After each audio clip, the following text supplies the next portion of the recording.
사도들의 손을 통하여 민간의 표적과 기사가 많이 일어나매 믿는 사람이 다 마음을 같이하여 솔로몬 행각에 모이고 그 나머지는 감히 그들과 상종하는 사람이 없으나 백성이 칭송하더라. 믿고 주께로 나아오는 자가 더 많으니 남녀의 큰 무리더라. 아멘.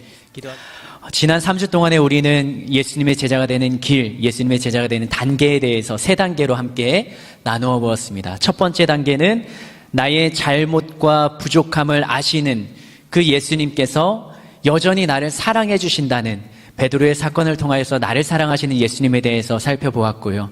내가 사랑받는 존재인 것을 깨닫고 난 다음에는 그 예수님을 향하여서 여전히 뜨거운 헌신과 사랑을 드릴 수 있는, 예수님을 뜨겁게 사랑하는 자가 바로 예수님의 제자가 되는 사람이다. 그리고 세 번째는 예수님께서 내 양을 먹이라, 나의 양을 먹이라는 그 예수님의 말씀, 그 말씀에 기꺼이 순종하고 사명으로 여기고 그 말씀에 헌신함으로 삶을 살아가는 사람이 예수님의 제자라 함께 나누었습니다.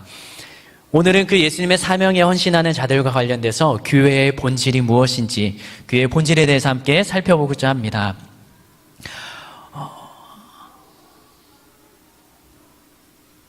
제가 목사 안수를 준비하고요. 그 목사 안수를 준비하는 과정 가운데 논문을 써야 됩니다. 근데 저에게 주어진 논문은 소논문인데 7개를 써야 했습니다. 그 중에 수많은 우리 교회 안의 교리들, 또 교회 안에서 중요하다 생각되는 것들, 근데 안수위원 목사님들이 하나하나 고민하면서 내주신 문제 가운데 한 가지가 바로 교회와 관련된 내용이었습니다. 얼마만큼 중요하겠습니까? 근데 그 논제가 이거였어요. 마태복음 16장 16절에서 18절에 나오는 원리적 교회와 사도행전 2장 42절에서 47절에 나오는 기능적 교회를 중심으로 하나님이 디자인하신 교회를 목회적 관점으로 논하시오. 네, 논제 닿나요? 논제가 그렇죠. 항상 말을 좀 꼬는 것 같아요. 네, 뭔가 많이 들어가야 이게 굉장히 좀 논제다운 논제가 되는 것 같아요. 마태복음에 나오는 원리적 교회, 사도행전에 나오는 기능적 교회를 중심으로 하나님이 디자인하신 교회를 목회적 관점으로 논하라. 그 논문을 준비하면서 교회에 대해서 많이 고민을 했습니다. 그리고 오늘 말씀을 준비하면서 사도행전 5장에서 또 사도행전에서 이야기하는 초대교회의 모습을 함께 살펴보면서 우리 청년 예배 안에서 우리 교회란 무엇인지, 교회의 본질은 무엇인지 이것에 대해서 다시 한번 좀 정리해보는 시간이 되었으면 좋겠습니다. 좋은 교회라는 단어를 많이 씁니다. 그리고 좋은 교회가 되기 위해서 부단히 노력도 많이 합니다. 여러분이 생각하는 좋은 교회라는 이미지, 그런 단어는 어떤 교회가 좋은 교회라 생각을 하십니까? 현실적으로 교회 안에서 부딪히는 여러 가지 문제들로 인해서 교회를 떠나고 교회를 이동하는 성도들도 많습니다. 그리고 어떤 사람들은 상처받은 그 아픔 때문에 문제가 없는 교회, 상처를 받지 않을 교회를 찾아서 이동을 하기도 합니다. 그런데 안타깝게도 저희들이 신앙생활하는 이 땅에서의 교회는 문제가 없는 교회는 없는 듯합니다. 스펄전 목사님 아시나요? 설교를 굉장히 잘하셨던 신학자이자 목사님. 그 목사님에게 어떤 성도가 찾아왔다고 합니다. 그래서 자신이 교회에서 받았던 실망과 상처들을 그 목사님께 다 하소연하면서 풀어놨대요. 그러면서 목사님에게 좋은 교회를 소개시켜달라고 물어보았답니다. 좋은 교회가 있으면 좀 알려주세요, 목사님. 그랬더니 스펄전 목사님이 이렇게 대답을 하셨대요.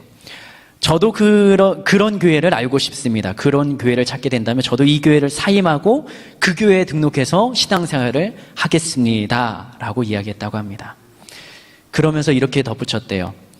그러나 당신은 그 교회에 등록하지 마세요. 당신이 등록하는 순간 그 교회는 문제가 있는 교회라고, 문제가 있는 교회가 될 것입니다. 여러분이 다니는 이 하늘 비전 교회는 문제가 있습니까? 없습니까? 여러분의 생각 속에, 여러분의 관점 속에 이 교회, 우리 청년교회를 바라보고 하늘비전교회를 바라보면 불만이 있으신가요? 없으신가요?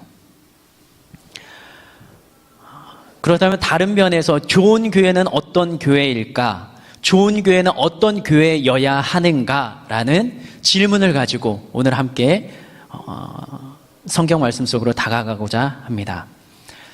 아마 이런 관점에서 바라보면 현재는 좋은 교회가 아닐지라도 좋은 교회로 갈 수 있는 발판을 디뎌가지 않을까 생각을 합니다. 문제가 많아도 문제들을 예수님이 기뻐하시는 방향으로 해결할 수 있는 교회가 좋은 교회이지 않을까. 사람들이 높아지는 것이 아니라 예수님이 높임을 받는 교회를 만든다면, 그런 교회가 되도록 우리들이 힘을 쓴다면 좋은 교회로 갈 수 있지 않을까요? 초대교회라는 말을 한 번 이상씩은 들어보셨죠? 최근에는 종교개혁을 하면서 초대교회로 돌아가자라는 말들도 많이 합니다. 그런데요, 그렇게 하면서 하는 이야기들의 대부분이 모양과 형태를 가지고 많이 이야기를 합니다. 초대교회는 건물이 없는 교회였다. 초대교회는 교단이 없었다. 초대교회는 가정에서 모였다라고 그 모습을 따라가고자 많이 노력을 합니다. 그런데 아무리 모양과 형태를 닮아간다 할지라도 왜 그렇게 했는지에 대한 본질을 파악하지 못한다면, 형태는 닮은 좋은 교회인 것처럼 보인다 할지라도 진짜 좋은 교회가 되기는 어려울 것입니다. 사실 모양과 형태는 시대와 문화에 따라서 변하기도 하죠. 예배의 형태도 달라지기도 합니다. 분위기와 문화는 달라집니다. 그러나 그 교회의 모임의 본질은 변하지 않아야 하는 것입니다. 여러분들이 생각하는 교회의 본질은 무엇인가요? 이 질문에 굉장히 가슴 두근거리고 나는 교회의 본질을 모르는데 교회의 본질을 어떻게 말해야 될까라고 걱정되시는 분이 있다면 당황하지 마시고 다시 모르는 것을 정리하며 내가 생각하는 교회가 바로 이 성경에서 말하는 교회인가라는 것을 다시 한번 점검할 수 있는 기회가 되었으면 좋겠습니다. 그런데 하나 아셔야 되는 건, 내가 잘못 알고 있는데도 그것이 진리인 것처럼 믿고 있다는 것, 그것만큼 위험한 일은 없다는 것입니다. 본질을 알기 위해서 우리 함께 성경 속으로 가보면 좋겠습니다. 예수님과 함께 생활했던 예수님의 제자들이 모여있는 공동체를 초대교회라고 부르기 시작했습니다. 그리고 사도행전에서 보여주는 그 교회의 모습들, 교회의 상황들을 보면서 좋은 교회는 무엇인지 여러분들과 함께 찾아가보고자 합니다. 사도행전 5장 12절과 14절 말씀 우리 같이 한번 읽어보겠습니다. 세 절 말씀인데요. 사도행전 5장 12절에서 14절 시작. 사도들이 손을 통하여 민간에 표적과 기사가 많이 일어나매 믿는 사람이 다 마음을 같이하여 솔로몬 행각에 모이고 그 나머지는 감히 그들과 상종하는 사람이 없으나 믿고 주께로 나오는 자가 더 많으니 남녀의 큰 무리더라. 아멘. 우리가 읽었던 세 절의 말씀 중에서 여러분들의 눈길이 가는 곳은 어디인가요? 사도들이 손을 통하여서 민간에 표적과 기사를 일으켰다고 합니다. 그리고 그 표적과 기사를 통해서 믿는 사람들, 예수님을 믿는 사람들이 점점 많아집니다. 그래서 솔로몬 행각에 모이고요. 그 나머지 사람들은 그들과 상종하지는 않지만 다른 사람들, 상종하지 않는 사람들이, 백성들이 그들을 바라보면서 어떤 태도를 보였냐? 칭송했다라고 말합니다. 그들을 칭찬하고 그들을 찬양하고 그들을 높이는 것입니다. 그들은 무엇을 가지고 있었기 때문에 다른 백성들로부터, 상종하지 않는 사람들로부터 그런 대우를 받을 수 있었을까요? 그들은, 사도들은, 제자들은 그 지역에서 유명한 인기 스타가 되었습니다. 사람들이 그 예수님의 제자들 한 사람 한 사람 이름을 말하면 모르는 사람이 없을 만큼 굉장히 유명세를 탔습니다. 그런데 그 현장을 보면서 사도행전을 기록한 누가 기자는 이렇게 적어내려갑니다. 사도행전 5장 14절 말씀입니다. 14절 말씀 같이 한번 읽어볼까요? 시작. 믿고 주께로 나오는 자가 더 많으니 남녀의 큰 무리더라. 아멘. 그 사도들이 행하는 모든 일들과 그들의 기적들, 표적들, 사람들, 무리들이 그들을 따를 만큼 굉장히 큰 세력을 형성했는데 제자들은 그 많은 무리들을 누구에게로 이끌어 갔다고요? 주께로 이끌어 갔다는 것입니다. 예수님을 믿도록 이끌어 갔다는 것입니다. 지난주에 우리가 살펴보았죠. 예수님이 베드로에게 무엇을 부탁하셨다고요? 내 양을 먹이라. 누구의 양이에요? 내 양, 예수님의 양이죠.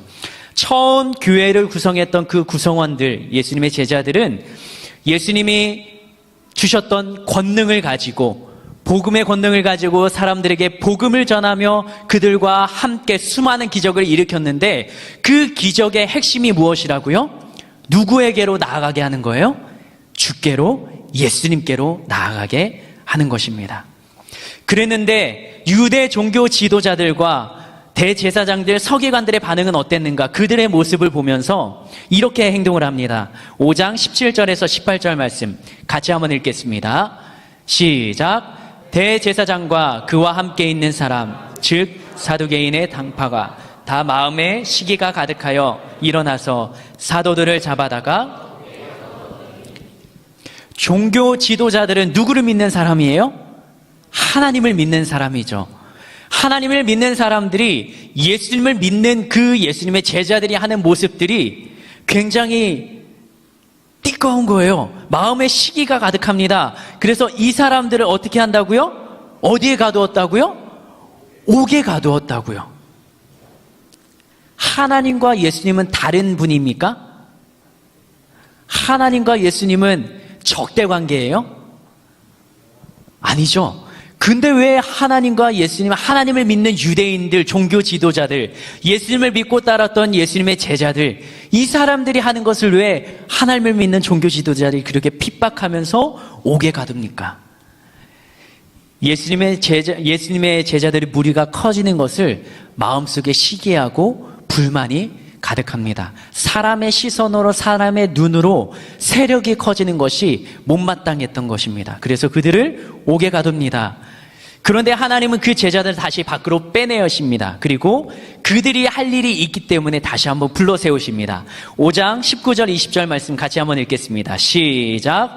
주의 사자가 밤에 옥문을 열고 끌어내어 이르되 가서 성전에 서서 이 생명의 말씀을 다 백성에게 말하라 하매. 아멘. 예수님을 믿는 자들이 할 일이 있어서 다시 한번 불러내십니다. 그리고 20절의 표현대로는 생명의 말씀을 백성들에게 다시 한번 말하라라고 주님의 사자가, 성령이 감동을 하십니다. 그리고 사도들은 그 받은 사명대로 생명의 말씀을 다시 한번 그 지역에 사는 사람들에게 전합니다. 그러자 어떤 일이 벌어지는가요? 다시 한번 이 예수님의 제자들을 공회로 불러 모읍니다. 그리고 재판을 하고 신문을 합니다. 사도행전 5장 28절 같이 한번 읽겠습니다. 시작. 이르되 우리가 이 사람으로 가르쳐 너희 가르침을 예루살렘에 가득하게 하니 이 사람의 피를 우리에게로 돌리고자 함이로다. 아멘. 사도행전 4장 18절에서 한번 경고를 받았어요. 뭐라고 받았냐면 그들을 불러 경고하여 도무지 예수의 이름으로 말하지도 말고 가르치지도 말라라고 경고를 합니다. 그런데 이 사람들이 계속 예수의 이름으로 가르치니까 그 사람들을 불러다가 종교 지도자들이 옥에 가둡니다. 근데 하나님의 사자가 이 예수님의 제자들을 풀어내서 뭐 하라고 시킵니까? 생명의 말씀을 다시 한번 전하라라고 합니다. 다시 잡혀옵니다.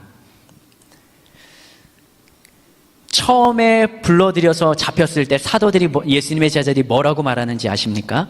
사도행전 4장 20절을 이렇게 사도들은 이야기합니다. 붙잡혀서 재판하는 상황이에요. 같이 한번 읽어볼까요? 시작. 우리는 보고 들은 것을 말하지 않을 수. 사도들이 눈으로 직접 보고 귀로 들었던 그 예수님의 말씀들을 어떻게 할 수 없다고요? 말하지 않을 수 없다라고 합니다. 누군가에게 내가 들었어요. 근데 이것을 말할까 말까 고민하는 거예요. 그 고민한다는 건 확신이 없다는 거거든요. 제자들은 눈으로 직접 본 것, 들은 것을 말합니다.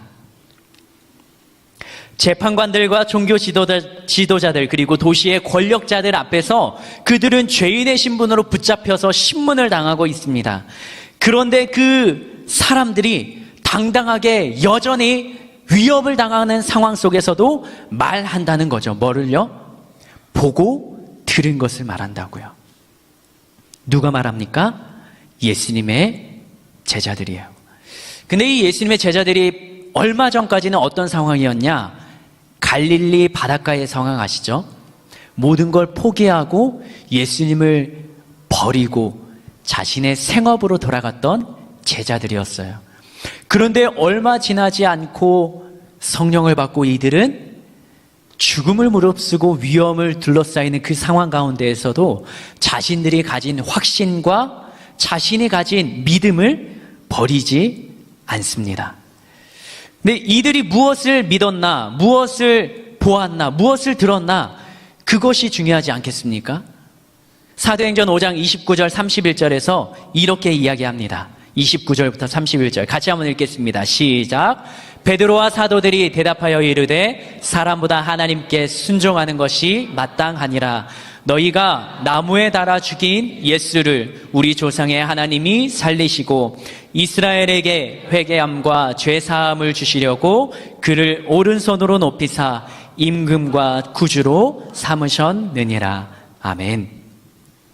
베드로의 핵심은 사람이 말하는 대로 행동하는 것, 사람이 위협하는 상황에 굴복하고 순종하면 안 된다는 거죠. 눈에 보이지 않아도 하나님께 순종하는 게 마땅하다는 거예요. 적어도 하나님을 믿고 예수님을 믿는 사람이라면.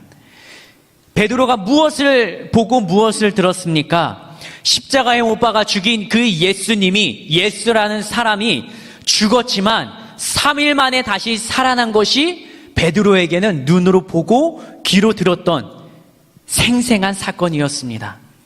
그리고 그 부활하신 예수님을 만난 다음에 예수님이 하셨던 모든 게 믿어졌던 거예요. 나는 죽었다 살아날 것이다 하셨던 그 예수님의 말씀, 그리고 예수님이 세상을 구원하실 분을 아는 그 확신이 부활하신 예수님을 만나고 갈릴리 바닷가에 찾아오셨던 그 예수님을 만남으로 회복되고 더 담대한 믿음으로 형성되었던 것입니다. 사도들이, 예수님의 제자들이 그 초대교회를 형성하면서 어떤 일들을 당했나? 사도행전 5장 계속되는 말씀이에요. 40절과 41절 같이 한번 읽어보겠습니다. 사도들이 복음을 전했을 때 당하는 상황이에요. 40절 시작. 그들이 옳게 여겨 사도들을 불러들여 채찍질하며 예수의 이름으로 말하는 것을 금하고 놓으니 사도들은 그 이름을 위하여 능욕받는 일에 합당한 자로 여기심을 기뻐하면서 공회 앞을 떠나니라. 아멘. 사도들의 감정이 어떻다고 표현하고 있습니까? 합당한 자로 여김을 뭐 한다고요? 기뻐한다고요. 이 기뻐하는 제자들의 상황은 뭐예요? 40절에 붙잡혀서 채찍을 맞고 공회 앞에서 종교 지도자들, 권력자들 앞에서 무릎 꿇고 재판을 받는 상황이에요. 누구의 이름을 위해서요? 예수님의 이름을 위해서. 당하는 그 모든 상황들이 오히려 기쁘고 감사하다라는 것입니다. 같은 동일한 사도행전 5장 41절의 말씀을 새번역 성경에서는 이렇게 기록합니다. 한번 들어보세요. 사도들은 예수의 이름 때문에 모욕을 당할 수 있는 자격을 얻게 된 것을 기뻐하면서 공의회에서 물러나왔다. 쉬운 성경에서는 이렇게 표현합니다.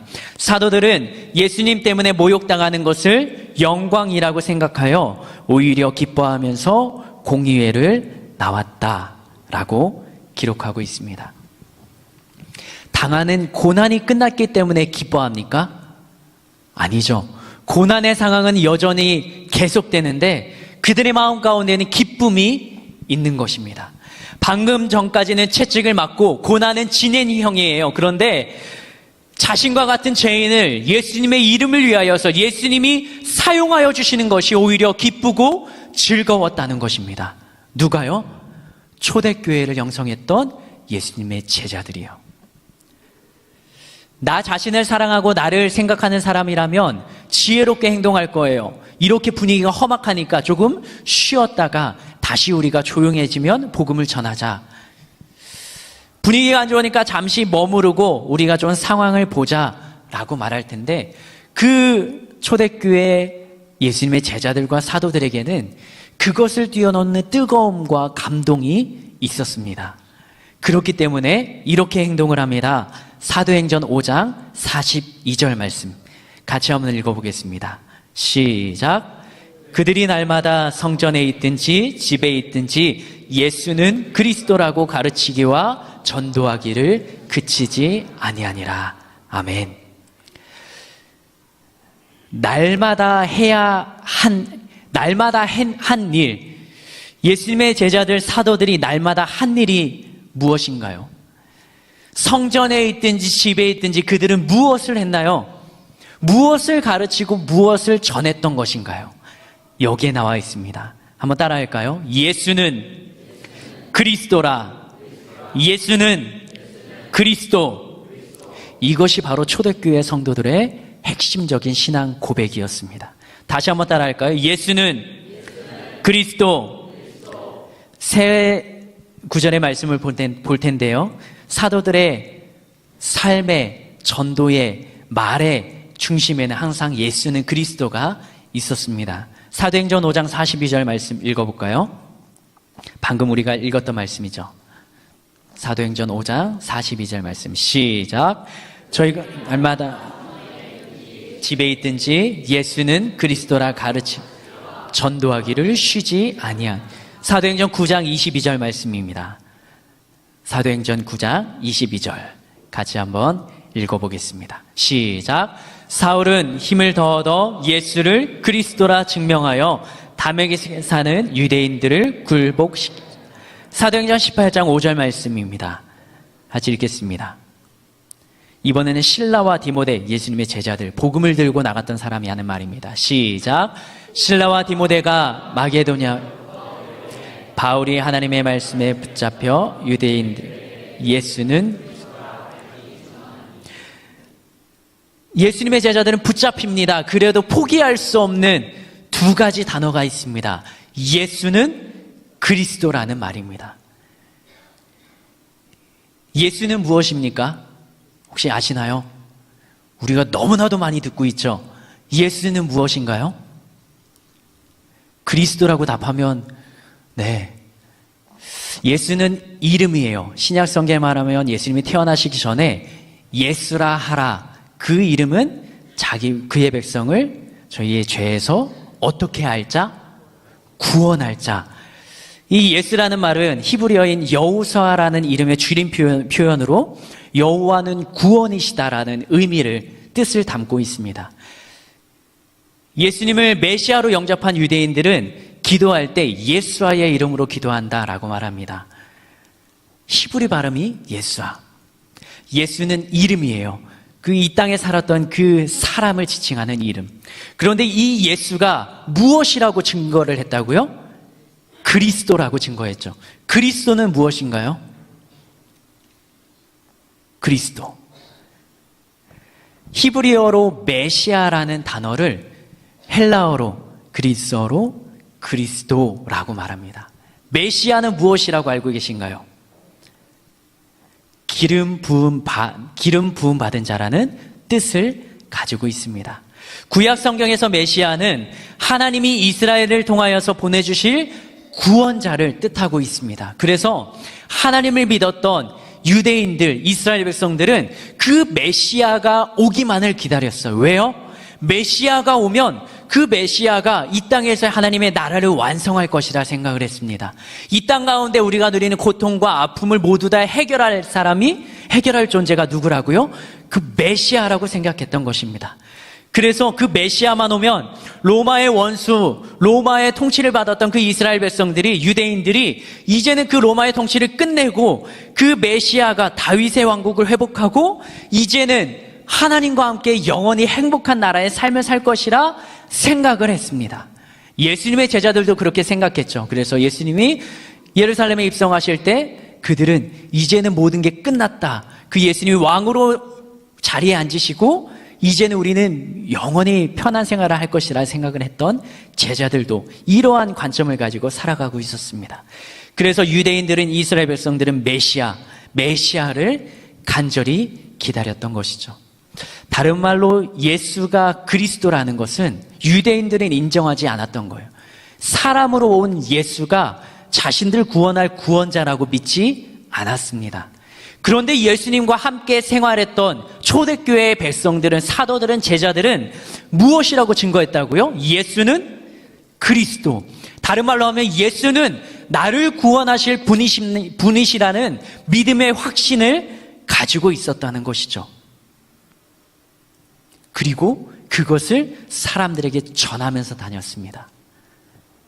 그런데 신기한 것은요, 여전히 기로는 예수는 그리스도라고 듣고 로마 제국은 여전히 건재하고 총독 밑에서 자유롭지 못한 삶을 살아가는, 통제받는 삶을 살아가는 그들 중에 예수는 그리스도라는 말을 듣고, 예수님이, 우리와 함께 생활했던 예수님이 죽었다 부활하신 분, 살아계신 분이라는 말을 듣고 그것을 믿는 사람들이 점점 많아졌다는 거죠. 그리고 그 무리가 모여들면서 교회를 형성했다는 것입니다. 사람들이 모인 공동체를 우리는 초대교회라고 부릅니다. 예수님과 함께 생활했던 그들을 초창기에 그 시대를 살았던 사람들의 모인 공동체를 교회라고 부릅니다. 그 공동체의 핵심 고백이 무엇이었나요? 그들은 무엇이라고 사람들에게 증거하면서 다녔나요? 예수는 그리스도, 다른 말로 하면 예수는 구원자라고 말하면서 다녔습니다. 그들이 옥에 갇히고 삶에 고통스러워도 기뻐할 수 있는 까닭은, 채찍을 맞아도 기뻐할 수 있는 까닭은 무엇 때문이었나요? 예수님이 나를 구원할 것이라는 믿음과 확신이 그 안에 자리 잡고 있었기 때문에, 예수님에게는 진짜로 그들의 삶을 구원할 구원자로 믿어졌던 것입니다. 그리고 제자들은 그 예수님과 함께했던 그 시간은 진짜 믿음, 굳건한 믿음, 당당한 믿음이 아니었지만 부활의 예수님을 만나고 갈릴리 바닷가에서 다시 자신을 찾아오시고 사랑하시고 용서하시고 회복하시는 그 주님의 사랑을 경험하면서, 아, 내가 따를 분은 주님밖에 없구나라는 믿음의 확신을 가지고 살아가게 되었습니다. 그렇게 살아갔던 사도행전에서 기록하는 초대교회 제자들의 삶이 무엇인가요? 예수는 무엇이라고 고백했다고요? 예수는 그리스도라고요. 우리에게는 그 예수가 진짜 그리스도로 다가옵니까? 여러분들은 교회에 왜 나오시나요? 여러분들은 이 시간 교회에 나와서 무엇을 기대하는 마음으로 오셨나요? 아니면 주일이 되었으니까, 2시가 되었으니까 걸음을 옮겨서 오신 건가요? 교회가 타락하면 세상으로부터 핍박과 조롱을 받습니다. 그런데 교회가 교회답게 제대로 서 있으면 핍박은 받지만, 그러나 핍박과 함께 존경까지 받습니다. 주기철 목사님 아시나요? 주기철 목사님이 굉장한 신앙의 본을 보여주셨던 분이시죠. 굉장히 먼 시대의 사람이 아니라 1944년에 돌아가셨던 5, 60년 전에 생을 마감하셨던 목사님이십니다. 근데 그 목사님이 생활하시고 돌아가시고 나서 일제 당국은 그 사모님에게 말했다고 합니다. 장례식장에 사람들을 불러 모으지 말라고요. 그래서 장례식장에 가서 같이 경계하면서 일본 순사들이 지켰답니다. 그런데 그 주기철 목사님의 장례식장에 누가 모여들었냐? 예수님을 믿었던 믿음의 공동체, 형제자매들이 하나둘 모여듭니다. 그리고 그 목사님의 장례식장에 함께 조문하고 조의를 표합니다. 그런데요, 신자들뿐만 아니라 믿지 않는 불신자들까지 모여들어서 그 일본 순사들이 통제하지 못할 만큼의 인파가 모여들어서 장례식을 성대하게 풍성하게 치렀다고 합니다. 이 시대를 살아가는 저뿐만 아니라 우리 그리스도인들이 돌아가면 친구들은 올 수 있겠지만 우리들이 세상 사람들에게 얼마나 영향력을 주고 있는지요. 핍박 가운데 살아갔던 그리스도인 중에 한 사람이었던 주기철 목사님은 믿지 않는 사람까지도 그 장례식장에 왔습니다. 왜요? 그분이 살아갔던 삶의 모습이 존경스러웠기 때문이죠. 그들은 아직 그들의 마음 가운데, 가슴 가운데 예수님을 믿는 믿음은 없을지라도 존경하는 한 사람이 바로 그 목사님이었던 거죠.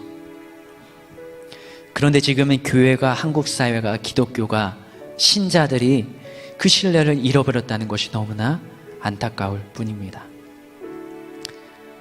교회의 문제의 핵심은 무엇인가요? 예수님이 중심에 있고 예수님이 자리해야 될 그 자리에 사람이, 내가 앉아 있다는 것이죠. 교회의 머리는 예수님이시고 교회의 기초도 예수님이시고 교회의 주인도 예수님이십니다. 내가 예수님을 믿는 사람이고 예수님이 사랑하라 하셨으니까 나의 믿지 않는 자들까지도 사랑하는 그 마음이 우리 안에 있어야 되는 것이죠. 억지로 하는 것이 아닙니다. 우리들의 마음의 중심에는 그 예수님이 자리하고 있습니까? 저희들은 그 예수님의 사랑이 살아있습니까? 그리고 우리들은 예수님이 메시아, 예수님이 나의 구원자, 예수님이 그리스도라고 자신있게 당당하게 세상 앞에 고백하실 수 있습니까? 시간 눈을 감고 생각해 보면 좋겠습니다. 우리는 연약하죠. 할 수 없죠. 믿음이 약하다고만 생각되죠. 그런데 여전히 예수님은 우리를 다시 찾아오십니다. 여전히 사랑한다고 말씀하시고요. 그 예수님의 사랑에 힘입어서 나도 예수님을 사랑하고자 하는 마음이 우리 안에 생깁니다. 그리고 생명까지 내어주신 그 예수님을 만나고 그 예수님과 함께하는 삶이 얼마나 기쁘고 즐거운지 그 예수님께 순종함으로 따라가고자 하는 감동도 받습니다. 근데 거기서 한 단계 더 나아가야 되는 건 그렇게 살아가는 삶의 자리입니다. 주님은 우리에게 일어나라 하시고요, 두려움과 실패를 내려놓으라 하시고요, 삶의 자리에서 당당히 서라고 하십니다. 주님이 우리를 통해서 세상이 주님을 보게 될 것을 선포하셨습니다. 그런데 우리는 여전히 나약하다고 말합니다. 시간 함께 기도하면 좋겠습니다. 우리를 교회로 부르시고 하늘비전 공동체 안에, 하늘비전 교회 안에 청년 공동체로 불러 모으셨습니다. 그리고 우리에게 요구하시는 건 그 주님의 사랑을 느끼라는 것입니다. 그리고 교회가 되어 세상 앞에 당당하게 믿음을 가지고 살아가라는 것입니다. 주님, 나에게도 그 믿음을 주시고 나에게도 그러한 예수님을 믿을 수 있는 믿음을 주시고 예수는 그리스도라 핍박과 채찍 앞에 당당했던 예수님의 제자들처럼 교회가 되어서 나도 세상 앞에 당당하게 살아갈 수 있는 믿음과 은혜를 더하여 주시기를 우리 예수여 세 번 부르며 함께 기도하도록 하겠습니다.